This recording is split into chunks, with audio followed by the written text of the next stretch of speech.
I'm going to talk for a minute here to all the Generation X people out there, the so-called forgotten generation.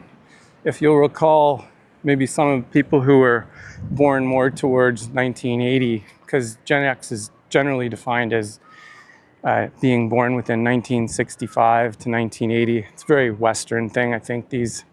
What the hell was it that I wanted to talk about? Navigating a bit of a jungle here. I tend to be an optimistic person for the most part, but I think you want to have a healthy dose of skepticism about things out there. I'm not someone who's spoon-fed, we're told to think, say, and do, if you will, by different sources.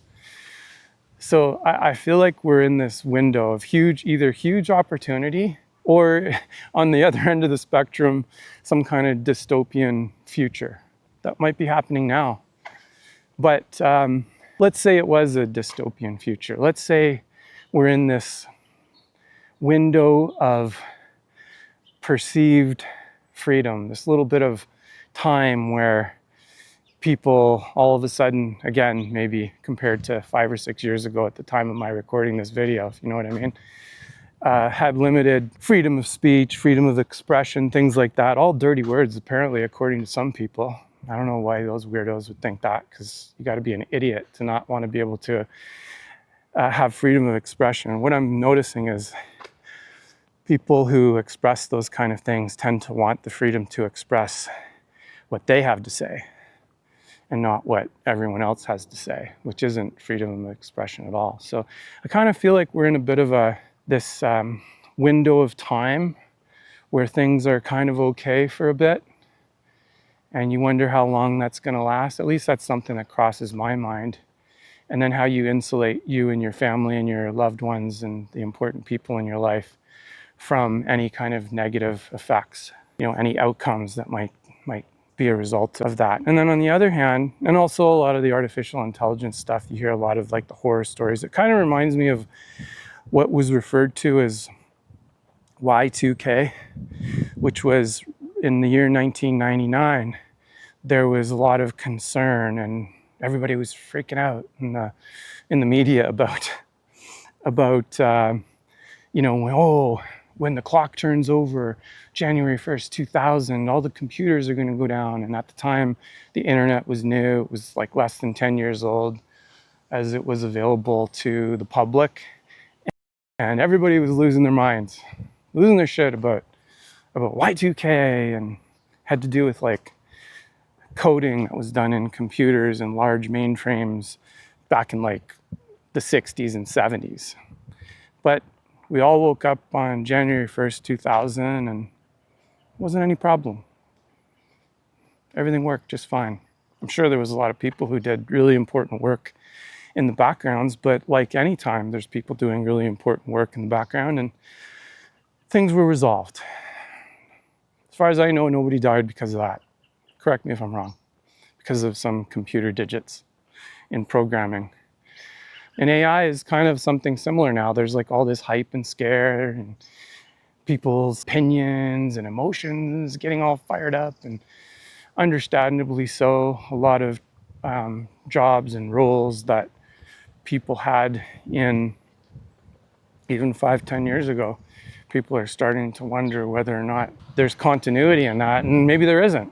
So I've noticed lately there's some graduation ceremonies, especially large, where big name people are getting up and they mention AI, and tens of thousands of people start booing, and it's like, well, I get that, but you can either be the 1% of people who try to navigate the complexities and find your strength and find opportunities. I think in a lot of ways, there's a lot for those people to be concerned about going into a new world.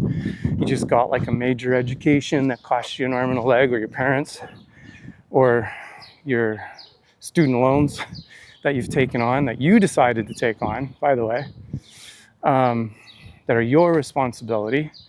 And then it's time to figure out the responsibilities just like the rest of us did when we were a bit younger. I wasn't born yesterday. Like in the 90s, it was really hard to get a job. Like it was brutal. I didn't know anybody. I didn't have any connections. It was really hard to get anything. So artificial intelligence is either a dystopian threat to all of us, which, hey man, could be an existential threat. But it could also be a huge opportunity.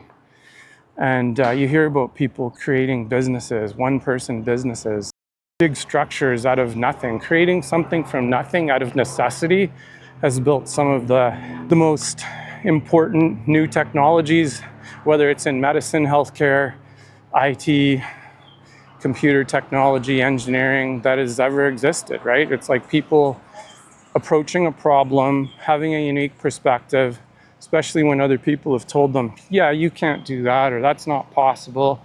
And what do? They go make it happen, and next thing you know, they're a billionaire. And you got people become resentful of other people's success, and next thing you know, these other people that came from nothing, started with nothing, they're billionaires, and all these other people who didn't want to take responsibility hate their guts.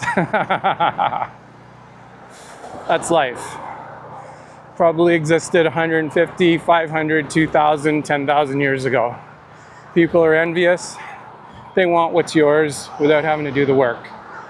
It's kind of how things go.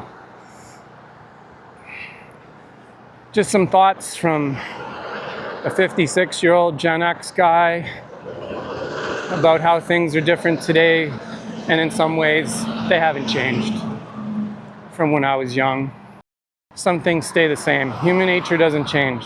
Human behavior and culture and how that gets expressed changes, but human nature at its core is those things don't change from what I've seen anyway. Correct me if I'm wrong. See you next time, next video.